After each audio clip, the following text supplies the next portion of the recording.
welcome to our second online meeting that we've done. First one for the year, of course. Don't forget, turn off your mic so we don't get any background noise, which quite often happens in these things. Don't forget to put your name in the chat as well. We've got some details there, but quite often we just get like a first name. And if it's like Mark or something like that, which I can see there, we won't know which Mark it is, particularly if we don't have your camera on. So maybe write your name in the chat box if you know how to do that. If you don't know how to do that for any reason, by all means, just leave that for now and send us a text message just saying I'm in or something, or I'm on or something like that. And then that way we'll know that you're in attendance and we'll mark you off. One of the reasons we are doing like online meetings is because of the convenience. It's got a few more people to let in. Let me just let everyone in. Close it. One of the reasons we are doing online meetings is because of the inclusivity that it allows as well. So obviously there's no need for much of a time out of your day. You don't have to necessarily put aside a whole evening for it. We will move efficiently through this as well, so that way it doesn't take up too much of your night. So it's like super convenient. Don't have to leave your home. Totally get it. Particularly for people that have to travel, right? So we are changing those meeting structures as, directed by National to a large degree as well. But I think that they're definitely bringing up a point which is valid. I mean, perfect example is we've probably got over 40 people in here tonight, which makes it absolutely worthwhile, absolutely convenient, and who wants anything other than that, right? So, but that doesn't mean that we're going to lose our pub ones and we're not going to lose our big one. So our first point to talk about, and I'll try and highlight what I'm doing as I move along with it as well. So that way you can kind of like see where we're up to as well. So online meetings, yeah, absolutely. We're going to do a lot of them to make sure as well, because we get the feeling that National is now starting to focus on your attendance at meetings. They've been kind of like talking about it for like 2 years without much, putting anything behind it really. Who attends, who doesn't attend, they're meant to attend 75%. Okay, what are we going to do about it? But they've never put any, beef to it or any clause to it or anything like that. So, but with the online meetings now, we will be able to do that, right? So that'll be great. So that'll make it super convenient for everyone. But we will still do at least one round of pub meetings, because I think they represent some kind of value that's different as well, which is a lot more interactive, local area, catching up with mates, but also very interactive. We get to get your feedback one-on-one almost, or one-on group, at those meetings. So don't hesitate to come to those pub meetings. They're probably the best of the best. And then, of course, we have our big meetings where we're going to focus more on delivering of content with a presenter, less interactive. But we're not giving those away, so don't stress about that. I see massive value in both of those two events, so we'll still make sure that they occur as well. But we will be having more of a focus on online meetings a little bit as well. Cool. Let's jump into the content though. Where are we at the moment? Where's our position, I suppose, at the moment in the grand scheme of the year? And how have we gone against, say, this time last year is always a good way to look at it. But most of you guys would know that we are tracking fairly high for this time of the year. In fact, I think it's probably one of the best Januaries in probably about 10 years, 12 years. And you can see that on this chart that I've got here. So here's our entry point, in January, and this is where we're coming in at 2024. So we've had a very good season, a very unique season in terms of the amount of water we've had. But you can see that is also spiking downwards pretty heavily as well. Now, we haven't finished February yet, and it's one of our best. So don't know if that represents that quite correctly, but yes, it is getting dry very quickly. It does always, but if we're coming off of a high, then obviously that steep curve into a normal late February, March is going to be a little bit more dramatic. You're probably going to feel it a little bit more as well, yeah? So we're coming off of something that's almost sometimes double what we normally get in February, yeah? And now we're coming into a March. Now, March is normally very flat, along with April, right? But April normally starts to pick up a little bit, as you can see here. We start to always normally seem to get a jump. One year we didn't get much of a jump, but most of the time we get a jump. Now, depending on what this season does, We don't know if it's going to necessarily drag the dry out. Normally, it doesn't drag the dry out when we have a wet December, January, now February. It normally doesn't drag the dry out. It normally just actually shortens the distance of, or the duration of the dry. So beautiful. That would be what we want. We don't want it to drag out, right? Having said that, of course, the reality is that you guys are very tired, and now coming to this period of time is the ideal time of the year to actually get some R&R back into yourself, or some rest and relaxation, some energy back into yourself, because it has been a long spring. And when these things do happen, we notice it even in the conversations that we're having with you. And sometimes we notice it on the really bad end, like, my God, I'm so exhausted, I can't do this anymore, right? So that's what we do not want, because that tiredness makes bad decisions. You never make tired decisions when you're too high or too low, and sometimes that does happen. So be mindful of that, and do make sure that you do give yourself a break. It's a great time now, obviously. I think the general feedback from most people is to catch up on the additional services, which they have not had a chance to even look at over this period of time, as they've been servicing their regulars and new clients heavily. So that's always a chart that I know that you guys love to see, because it kind of like maps out the year. There's never one perfect season, as you can see from that, but and we'll map it through this one. But quite often we spike down, and then we start coming back up in like the fourth month, which is only a month off, right? So now in the third month, fourth month are the perfect times for you to give yourself a little bit of a break. Cool. And start to focus on additional services at some time over this period of time. So if particularly if in your first couple of years, and even if in your third year, we've had a couple of pretty good years, including this year. Now is the time to actually make that mental shift across to additional services, which it does require. Additional services is 100%, not 100%, but 80% proactively driven, which means you need to identify it for the client, then the client says yes to it. It normally doesn't happen the other way around. Of course, we've all got some great clients, and we've all got busy businesses, no problems, that we go, okay, I spoke to a guy the other day, he said, I just wait for them to come in, Shane. Oh, that's cool, I suppose, but you're probably missing 80% of the ones that actually could be there as well. So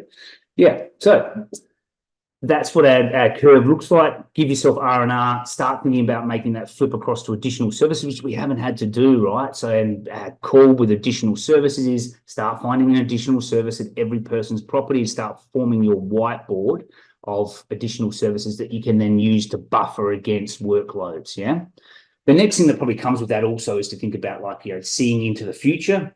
Those guys that plan just 1 week ahead are at a disadvantage to those that plan like 2 weeks ahead, because they can see the gap in their workload coming, and then they can work over that period of time to fulfill it with their existing client base. So you're visiting lots of clients, well, that's when the best time to find additional work is when you're visiting them. It's very hard to do it sitting right in front of it on the night before or the Sunday before and say, okay, well, now I've got to try and fill that hole on Wednesday, when if you've had a week full of customers, you could fill it easily. So do think about planning ahead. It is one of the things that a lot of franchisors, and I would have to agree, would have to be one of the top 3 skills, is actually planning as a Jim's Mowing franchisee. A lot of people actually rate it as number 1. Cool. So how do you get like some more work if you want it, right? So this is where we're up to here. We're up to finding an additional service. Let me just see if I can change that so that we come off of that. There we go. So getting some more work, but we want to start with the stuff that's easy, right? We don't want to go for the dropping flies in the letterbox craziness of like 0.5% return. Where is it with the low hanging fruit? Well, it's in your existing client base who already knows you, loves you, etc., and selling to them. Or identifying to them what needs to be done, and then the next step is communication. It's more that than there is actually selling. So find an additional service at each person's property. I always say to guys, from my experience as a franchisor, when I talk to guys, is I always say, if you haven't documented it, you haven't done it, you've left gaps, you really haven't seen it. So I would say, print out your client list, find an additional service for each one. If there's ones that don't have additional services, great time to recognize that maybe their price should be higher as well. So if they don't give you additional services, that is where the money is. That's how we rate our clients, as at a number 1 KPI is additional services, and then maybe dollar per minute after that. in terms of rating of gold, silver, bronze, lead. So even a wasted call, so to speak, of asking someone for an additional service isn't, because it's ranking them as maybe someone that doesn't take additional services, and then allows you to move down and focus on the guys that are giving you additional services, up their price or get rid of them. Cool. First step, additional services, each property, find one, form yourself a buffer, yeah? Next one is backlist. Now, we're starting to move, once again, you can tell, like going to your backlist, most people never even have to get there, right? Additional service each property covers most people. But if you're going into your backlist, you obviously start with a printout, maybe requested from us. You can get it off your gyms online, of course, but you could get a printout from us in a nice PDF that actually lists all your leads for the last 6 months in date order. Obviously, starting with the ones that are the closest to you, in terms of when the leads come through, is obviously going to have a better hit ratio. So if you call someone after 3 months, believe it or not, and go, hi, how you going? Just sort of touch base with you, they actually still give you some work, even though it's been 3 months. Conversion ratio is not as good as last month, of course, so that's why you start with the latest one. But number 2, backlist. Go to your backlist. Number 3, we start moving into things that you can identify, low-hanging fruit. We know that any kind of like commercial clients that you've got, easy conversions, great money, commercial clients are fantastic. So look for referrals, but also look for any opportunities to engage with new commercial clients. That tends to be word of mouth, right? Friends, family, associates, or customers that you're currently doing. That I hang out with business people because I'm a business person.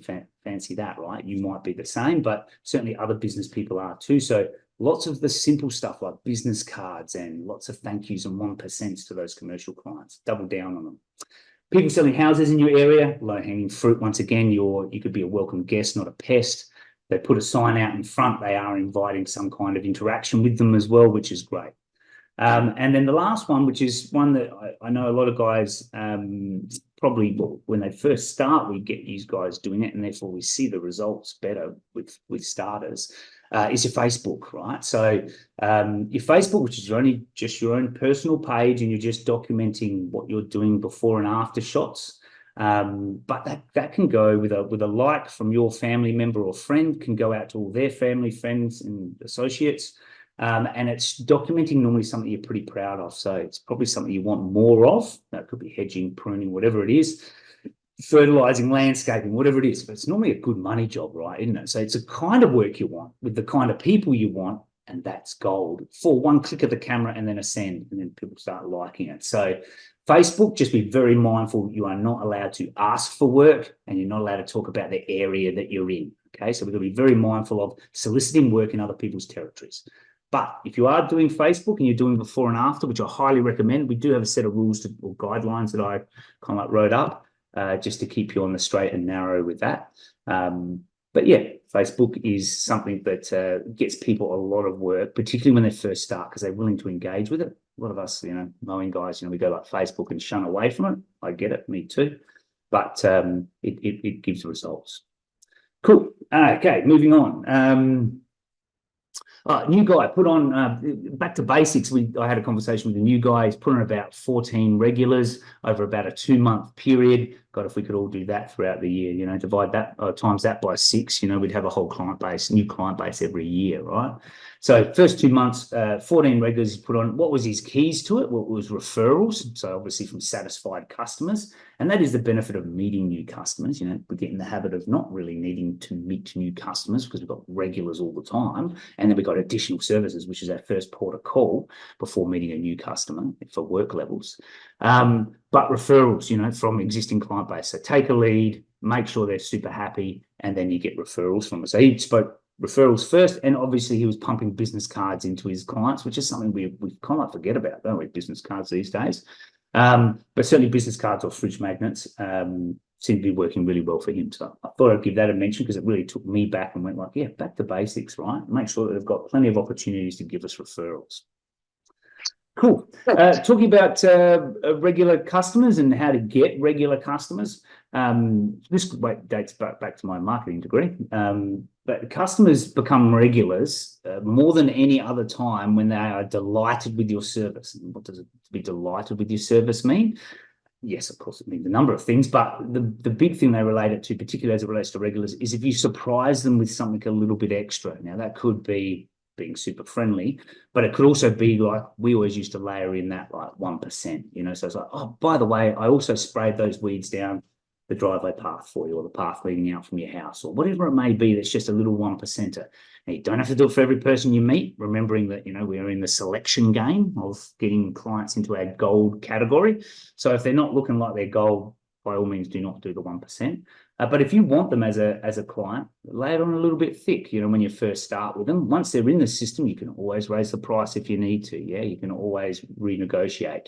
But when they don't know you, there's no relationship, it makes it very hard. So get them in, and then the ones you want. And then from there, you know, you can make sure that if they're the right customer, they're going to give you lots of additional services, and you make sure that you keep on asking for them so that happens. And you can always raise your prices as well. One of the things we do tell guys when they first start, you know, once again, they're very keen when they first start. So is to call the client the next day though, right? And just say, hi, how's it going? How's it looking? Now, you may have already done that at the end of the job. I totally get that. And it could be that you're just checking back in with them in 4 weeks' time. But that level of care that's associated with checking back in with them, whether it be after the job's completed and the husband's had a chance to look at it, and he goes, yeah, that was fantastic. Or whether it be in 4 weeks' time to go, listen, don't let it go too long because, you know, it's called garden maintenance. It's still showing a level of care as if it's almost like your own yard. So that surprises customers. And we know that if you call them after 4 weeks, you tend to get about 50% 50% winning or offering of another job, right? So not necessarily turning to regular, but if you call them after 4 weeks, 50% of them will give you some more work. So something to be interested in there. I won't spend too much time on that because I am mindful that, you know, of the group, let's face it, you know, we're talking like 4% maybe at any one time is looking for more work. Some of that has also got to do with guys who've got big client bases and staff and stuff like that as well. It's very, the numbers would be very low of people looking for work after, say, their first 3 months, unless they're building, splitting, or got employees and trailers and stuff. Cool. I'm moving through like the light stuff at the moment, and then I've got a couple of things that are a bit more time consuming at the bottom as well that we can go into. Another good one to talk about this time is credit card facilities. I know I go on about it, but I'm always surprised that we don't get more of a pickup with guys using credit card facilities, at least having that tool in your toolbox to be able to utilize. Why I like credit card facilities, a lot of people probably heard this before, so I'll make it quick, but why I like it so much is you basically end the need for account keeping after that point because you've been paid. So there's no need to keep who's paid, who hasn't paid, if 100% of your people are on it. No need to keep who's paid, who hasn't paid. No need to marry up accounts in the bank account to see the same kind of thing about, you know, that payment relates to that person. No need to chase someone when they haven't made a payment. All those things go away, and you know how much money is in your account because the amount of money you earned that day is in your account at the end of the day because it all went through on credit card.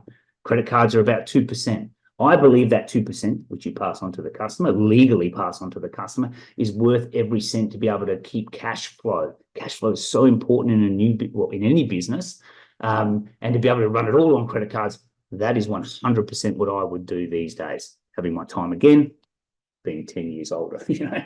So credit cards are much more accepted now. Also, if someone refuses, I don't have a credit card, and they don't want to pay you to the end, I've got to ask the question. You work a credit card, getting the credit card details, you work into the quote, or at least the acceptance of the quote, where you say, no worries, that's going to be this amount of money, and how will you be paying for that? Would you pay for that on credit card? Excellent. Let me take down those credit card details. Great, excellent. You rock up there, there's no one there, run the credit card. Credit card doesn't go through, maybe don't do the job if you're worried about it. So it just gives you so much power. Then at the end of the day, to know how much money is in your account, to be able to pay the bills at the end of every day, that's why they talk about cash flow being so important in business. Because otherwise, you can't make your bill payments, you're insolvent, right? So it's serious, and as you know, if you can't pay your bills, you're stressed out.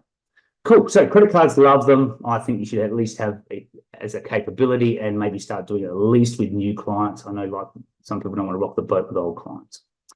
Cool. One to be, next one, transferring leads, one to be definitely aware of. It came out, I think, October, November in the national newsletter, but their wording wasn't exactly great. This is talking about transferring the leads. When you transfer a lead, the billing is not always transferred. In fact, most of the time now it's not. They released a statement saying it won't be transferred, right? So if you do transfer a lead, do let us know, because we'd like to try and make sure that we can transfer the billing across.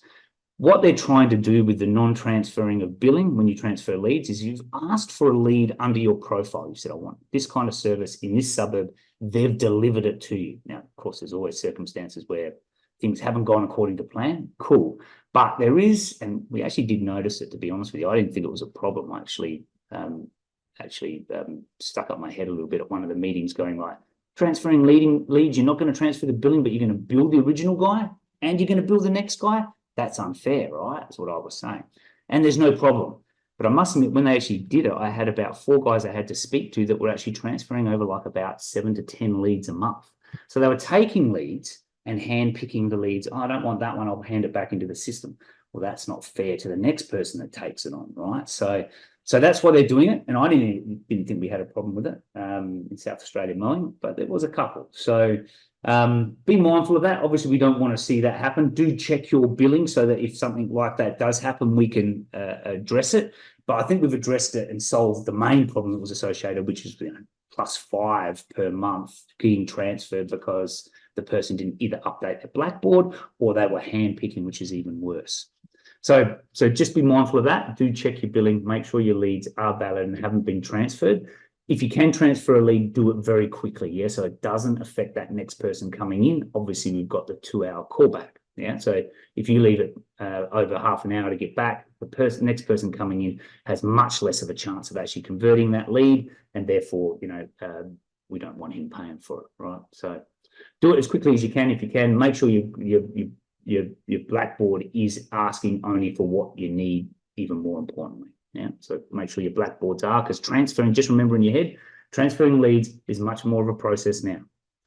Cool. Coming into the drier period of time, dust. Yeah, so the first thing to say is dust in your air filters of your machinery, right? Your machinery must breathe oxygen. To have an explosion if we're not using electric, to have an explosion, we need air getting in there, we need air getting out, so exhaust and air filters coming in. So make sure over this period of time, you'll be amazed how much better your machinery runs if you're cleaning out your air filters, particularly as it gets dusty, yeah? The other thing to say is, and just as important, is to be mindful of the amount of dust that you're actually intaking into your body through your mouth and your nose.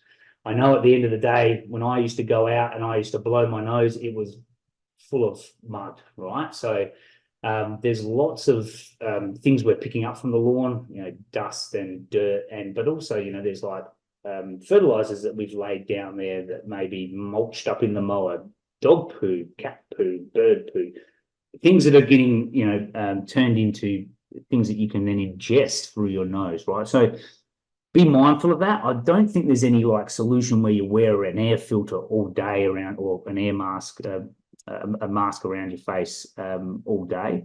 I don't think that's appropriate because of the breathing component of the exercise we're doing. But I think there is, make sure you have something on hand. So one of those things that you can have on hand, and not necessarily is perfect, but it might be ideal for making sure that you do use it when it is appropriate, like blowing into a corner, it all goes up in the air and gets in your hair, fine, but also you're ingesting it as you're walking through it, is a neck sock. So you can lift that neck sock above you and just breathe through that a little bit easier. So maybe not perfect, but maybe the solution is to have it on hand so that you can utilize it for that minimal amount of time that you do need to use it because of the type of conditions that you're in at that point for that part of the job.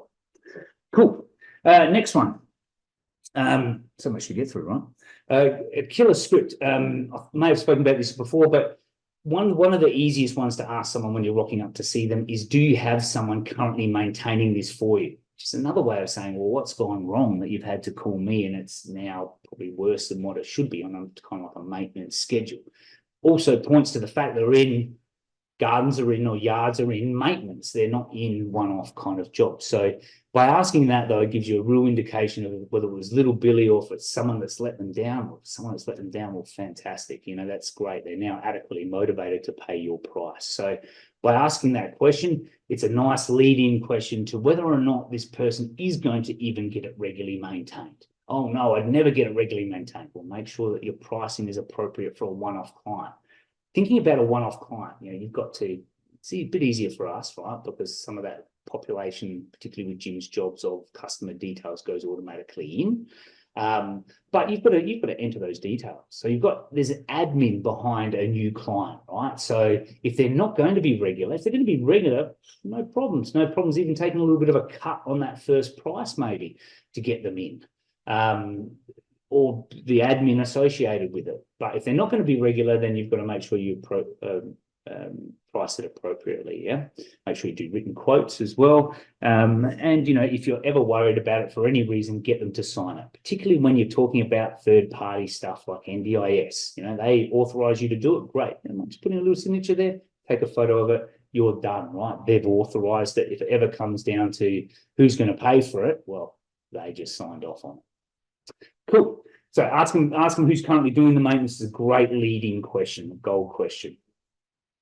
Always get confirmation that a new customer is happy, either face to face, or if not by text messaging, right? So this applies particularly where I started talking to, this is guys that run businesses by a little bit further away. So for example, they may have staff that are going out and doing the job during the day. Well, and I have that quite often when you've got staff, it's much easier to get complaints, obviously.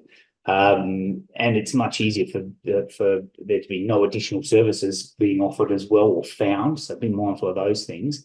But I had a couple of guys that had problems with that. And I said, well, listen, as long as you send a text message at the end of the day asking, are you happy? That circumvents any ability to complain because they're going to talk to you about it. So sending a text message, or if it's not face-by-face confirmation that they are actually happy, is once again leads back to that surprise or that delight that a customer gets with the level of care that you're taking in your business, but it also covers you for any additional services or anything like that as well. Not additional services, but not getting any complaints from.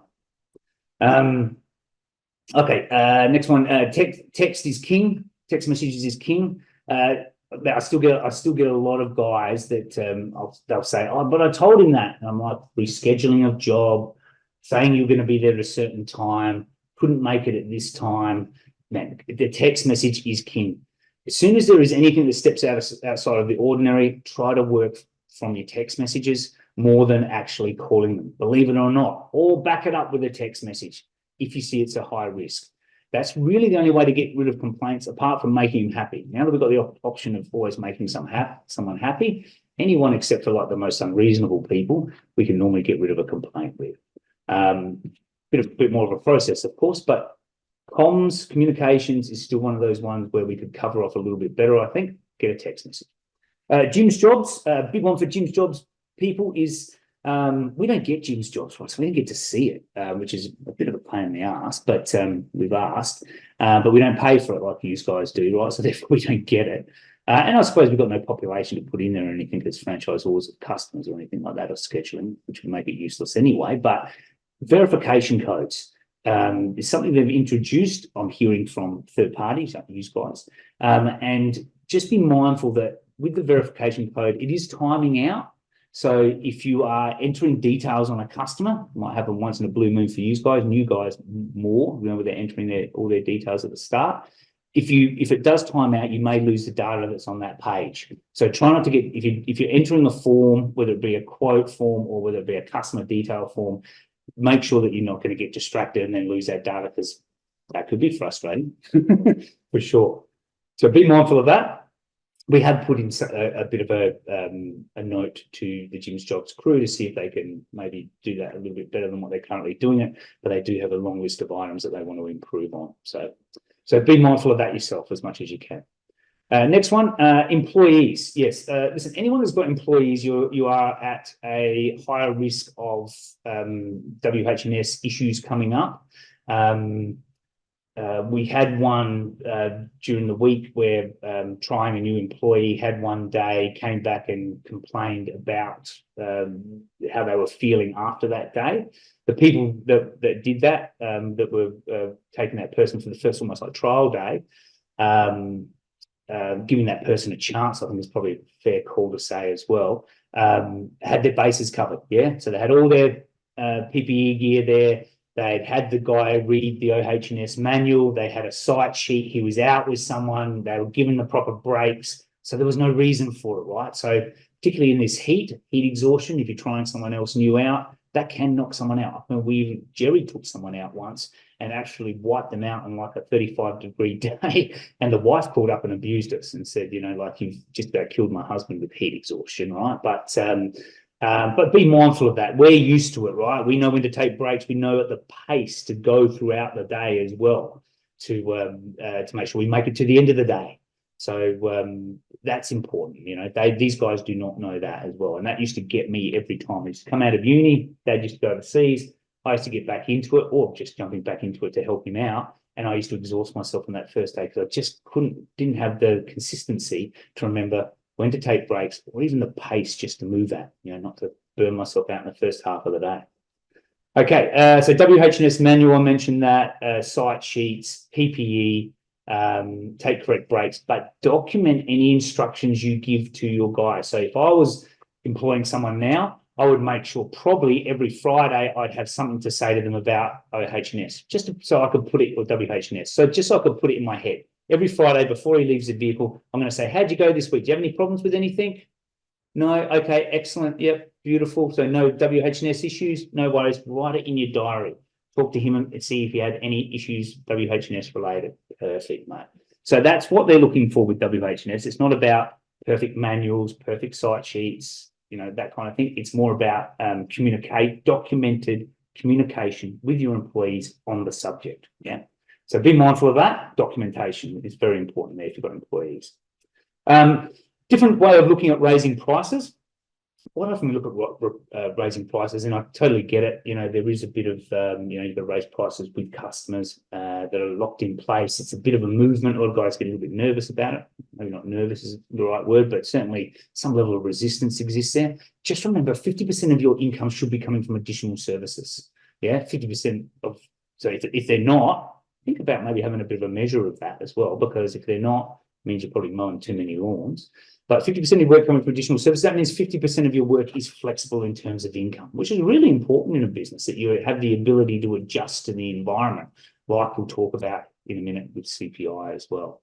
So 50% of income should be additional services. First warning if it's not. Second warning is to say, well, not so much warning, but to say we're in a very powerful position in these businesses where we have low costs, but we also have, you know, and low fixed costs, but we also have 50% of our income that can be modified at any time. Yeah, so that's great. We're not locked in to contracts like I am with these guys, right? So if you provide additional services, you can price them at whatever you want, right? Which is powerful.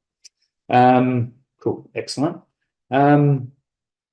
Next topic: too many regulars. If you're mowing too many lawns, I'll give you a little bit of a story. A quick story behind this one. I've got a guy that sold a business, a big client base, which is trying to sell his business, big client base, lots of clients, just mowing lawns though, right? So he's so busy, he's only mowing lawns. Well, mowing lawns is probably about 2/3 of the value of an additional service in terms of money, you know, $85, $95. I know a lot of guys just got $100 an hour for everything. That's smart, right? But I'd say majority of us are more like, we price that regular mow more like around that $85 to $95 an hour, right? So that straight away tells you when you're doing like something like a hedging job or a gutter cleaning job or whatever it may be that's in that additional service, you're more like 130 to 150, right?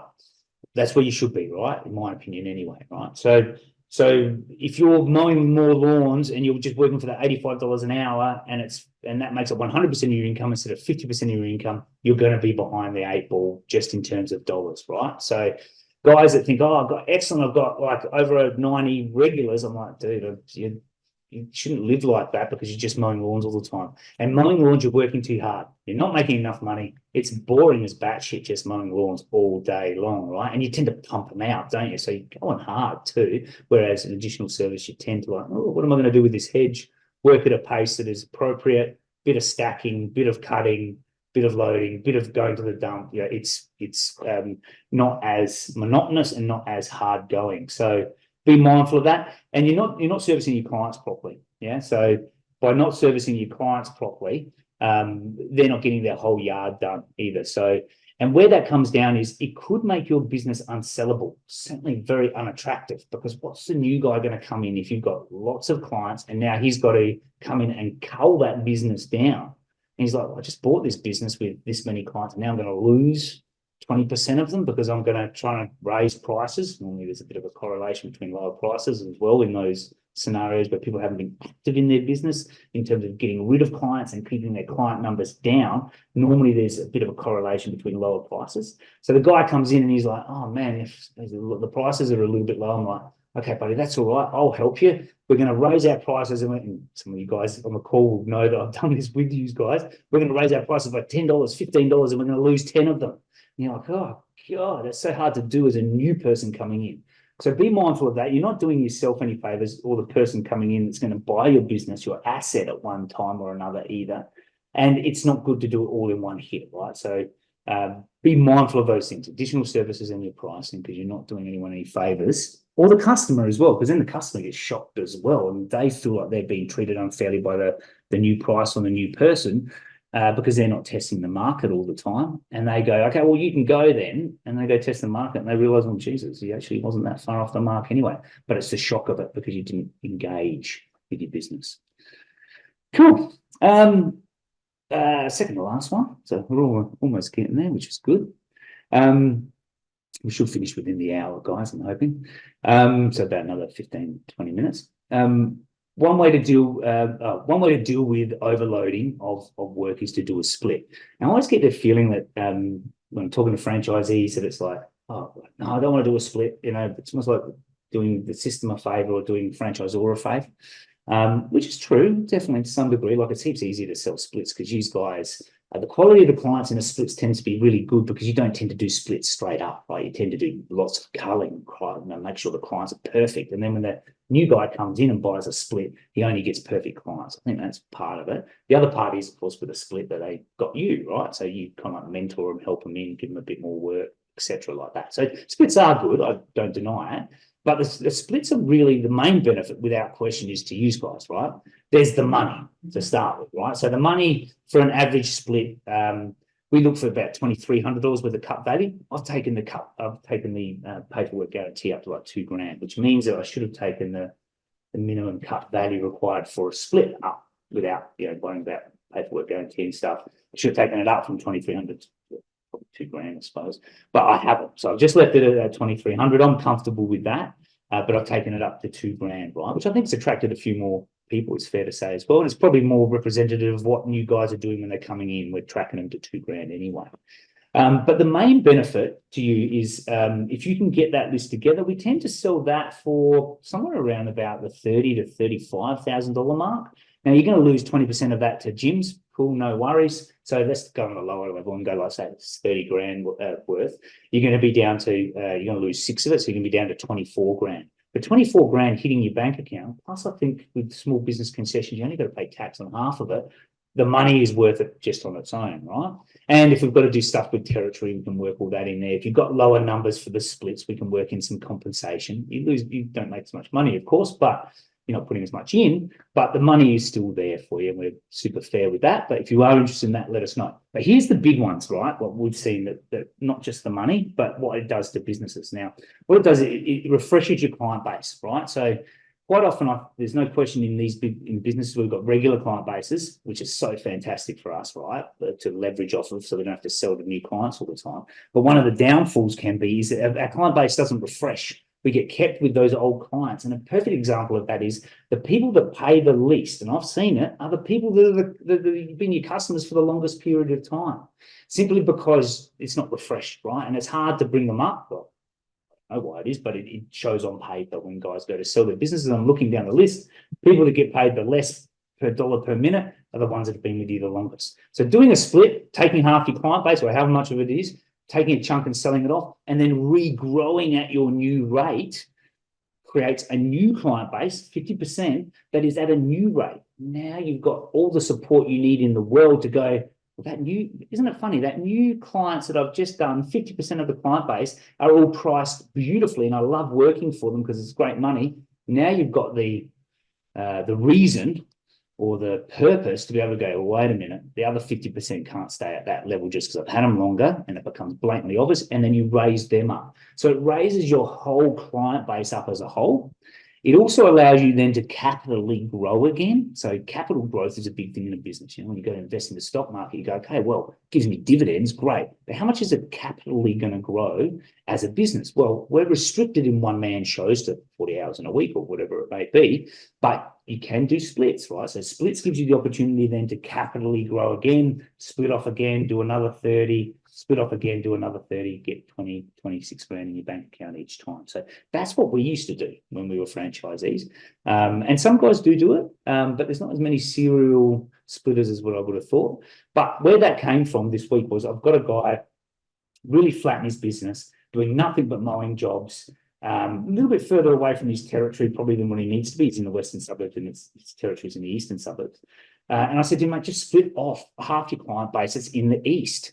And then you've got another go at it with what you've learned 3 years later. Yeah, with pricing, with what you want from a client as well, what you expect from a client. You get to start that relationship again. This is what I expect. You only get one chance to make a first impression and put those rules in place of what you expect as well. So you get to do all that again with some years of experience. So capital growth, getting to start the relationship again, first impression, oldest clients are the cheapest, reset the relationship.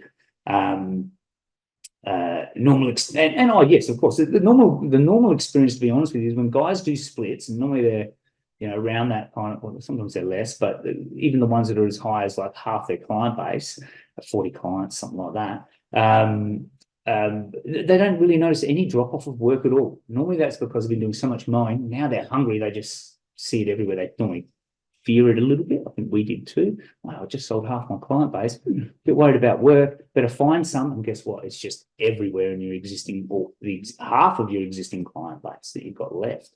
So most guys, from our experience, don't experience any drop off in work whatsoever. The only exception to that was I had John Witters, who, probably, gosh, how long he'd been with us? 30 years, close to at the time. And I think he said it took him about 3 weeks in the middle of winter. And he said, then I was back to not even noticing that I'd done it.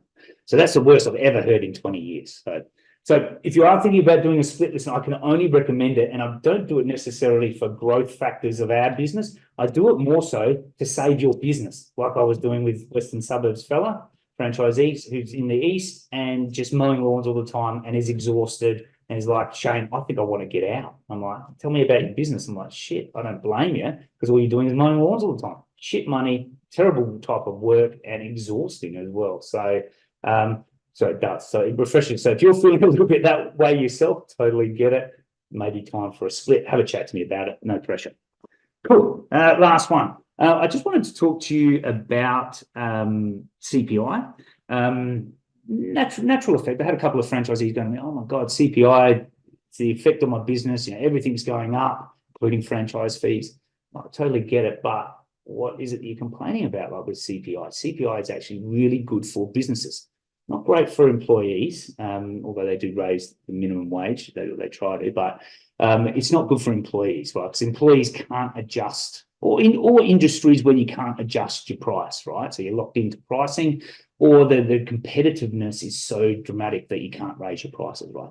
That does not apply to us on any level. We've got high levels of unserviced. We've got tons of leads coming through. So there's no reason why we can't adjust at least to CPI, right? Now, I think most of you probably should adjust more, because, you know, we want to get rid of that, some of that rubbish off the bottom, and meet some new guys as well. And there's abundance of work, right? So I suggest you go higher. But if you don't, right, say, for example, you just raise by CPI, the thing that you'll notice, and you'll notice it in this little chart here I tried to use to illustrate it, but you probably can get it in your head anyway, is that we've got variable costs and fixed costs, but we've got costs, right? But costs represent a percentage of your total revenue in, right? And for us, it's less than a third of our revenue, much less than a third. And you can see I've done a little calculation there. I asked one of the boys, what do you reckon? Just like, kind of like ballpark it for me, and they said, I reckon probably about 15 grand per year in variable costs, and maybe fixed costs around 17 grand, right? So around that 32, of that 150, right? So a fifth, right? So 20%. So that 20% experiences a 15% CPI increase over 2 years. But so as long as you pass it on, so does your revenue base. So the difference between the $32,000 a year in expenses and the revenue 150 is 118, right? And I've done that there in the orange color for you, or the beige color for you. Now we do our CPI increase, right? And we take 150 up to 172, and we take our expenses up as well. So we've taken expenses up, and now you can see the profit, the margin has obviously, makes sense, has gone up by CPI as well. So you're actually making more money. So as long as you pass it on, and this example of earning 150 grand a year, adjusting the CPI over 2 years, well, you're earning $17,700 more. That's a holiday overseas, right? So CPI is good for those that can adjust their prices. Those that can't adjust their prices, i.e. employees, it sucks big time. So we don't want to rub it in too much. But for us, we can adjust our prices. So please do adjust your prices, and please don't worry about CPI unless you haven't adjusted your prices. And then, yes, you should be worried about it because it degrades your business. And we do see that sometimes in more long-term, guys. I would say 12 years plus. We do quite often see lower pricing, yeah? So where adjustments may not have occurred as much as what they should have compared to the group. I'm probably talking more than the CPI. But yes, that's it, guys. Listen, if you do have, we're just about to finish a little bit early, 10 minutes, which is good. If you do have any questions or anything from this session, please write them down now, chuck them in an email to us now, so that we can answer them in a decent environment for you. And yeah, listen, with this new format, we hope to see a lot more of you all the time. But don't worry, we're not going to lose the old the pub and pizza and beer. And we're not going to lose the big meeting. We'll still make sure that we incorporate that in there as well. But thank you very much for your time. I'll unshare my screen, stop sharing. There we go. Cool. Thanks for joining us. And listen, as I said, engage with us and let us know. We've got plenty of opportunities to put things like trailers for sale, equipment for sale in newsletters. If you do discover something great out there in the field that you want to share with people, whether it be pricings of fertilizers or whatever, please do flick it through to us. It's very much appreciated. And we do quite often get guys commenting on, thanks, Robert, or thanks, Bill, for, providing that information. It was really helpful. Cool. Excellent.